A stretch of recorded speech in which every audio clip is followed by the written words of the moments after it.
Hamas और Israel के दरमियान शदीद लड़ाई जारी है और फ़लस्तीनी जंगजू तंजीम हमास ने इसराइल को नाक को चने चबवा दिए हैं। बड़ी बड़ी बातें करने वाले इसराइल को हमास के हाथों हर रोज़ नए नुकसान का सामना करना पड़ता है। धमकियों और कार्रवाइयों के बावजूद इसराइली फ़ौज हमास का कुछ भी बिगाड़ने में नाकाम है। अब हमास ने इसराइल के खुफिया जौहरी तंसीबात वाले शहर देमूना को भी निशाना बना के इसराइल की नींदें उड़ा दी हैं। इसराइल के सहराए नक में वाक़या देमूना शहर, जहाँ इसराइल की खुफिया हसास जौहरी तंसीबात हैं, वो भी हमास के हमलों से ना बच सका। हमास की अस्करी विंग अल कासिम ब्रिगेड ने इसराइल के अहम तरीन शहर देमूना को निशाना बनाया है और ख्याल किया जा रहा है कि इसमें इसराइल को भारी नुकसान उठाना पड़ा है। इब्रानी मीडिया ने भी इसकी तस्दीक की है कि हमास ने देमूना शहर को निशाना बनाया है, जहाँ इसराइल की जौहरी तंसीबात हैं। ताहम ये मालूम नहीं हो सका कि आया हमास के हमले में सहूनी फोर्सेस या हसास जौहरी तंसीबात को किसी किस्म का नुकसान पहुंचा है या नहीं। गैर मुल्की मीडिया के मुताबिक हमास ने गजा में इसराइली फौज की ज़मीनी कार्रवाई में शरीक एक फौजी ट्रक को भी तबाह कर दिया है, जबकि हिजबुल्लाह ने भी इसराइली फौजी काफिले और चेक पोस्ट को निशाना बनाया है, जिसमें इसराइल को भारी नुकसान उठाना पड़ा। हमास ने इसराइल के 450 ठिकानों को निशाना बनाने का भी दावा किया है। हमास की जानिब से इसराइली फौजी हेडक्वार्टर और चेक पोस्टों पर मिसाइल दागे गए हैं। हमास ने इसराइली खुफिया जौहरी तंसीबात वाले शहर देमूना को निशाना बनाया तो इसराइली वज़ीर आज़म नेतन्याहू का चैन और सुकून लूट लिया। नेतन्याहू ने हमास को शिकस्त देना इसराइल के लिए इम्तिहान करार दिया और कहा कि हमास इसराइल के वजूद के लिए खतरा बन गई है। इसराइली वज़ीर आज़म नेतन्याहू ईरान से भी खौफजदा हैं। नेतन्याहू ने ईरान पर इल्ज़ाम लगाते हुए कहा कि ईरान हमास की हिमायत करता है और हमास के फौजी बजट का 90% ईरान से आता है।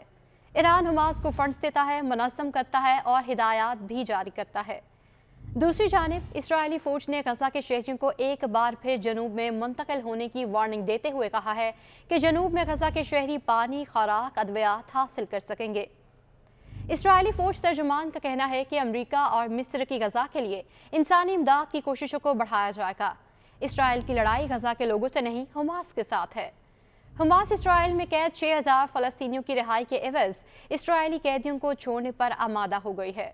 फ़लस्तीनी मज़ामती तंजीम के तर्जुमान अबू उबैदा ने गजा के शहरियों को अपने साथ खड़े रहने का मशवरा देते हुए कहा कि शहरी इस मामले को फैसला कुन मार्का समझें, फतह हमारी ही होगी।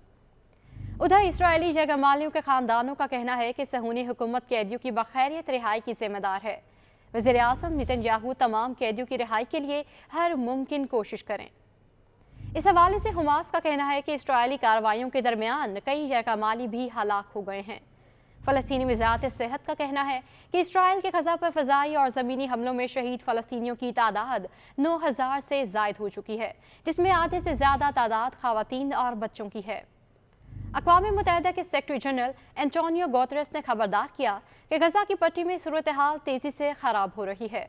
उन्होंने खून रेज़ी के डरावने ख्वाब को ख़त्म करने के लिए एक बार फिर जंग बंदी का मुतालबा किया है। गुतेरेस ने कहा कि शहरियों को निशाना बनाना मुकम्मल तौर पर नाकाबिले कबूल है। दुनिया हमारी निगरानी में एक इंसानी तबाही का मुशाहिदा कर रही है। 20 लाख से ज़ायद अफराद ज़िंदगी की बुनियादी ज़रूरियात, खुराक, पानी, पनाहगाह और तिब्बी ज़रूरियात से महरूम हैं। दूसरी जानिब इंटरनेशनल क्रिमिनल कोर्ट के सीनियर प्रोसिक्यूटर का कहना है कि इसराइल की जानिब से गजा में इमदादी सामान की फराहमी में रुकावटें डालना जुर्म करार दिया जा सकता है।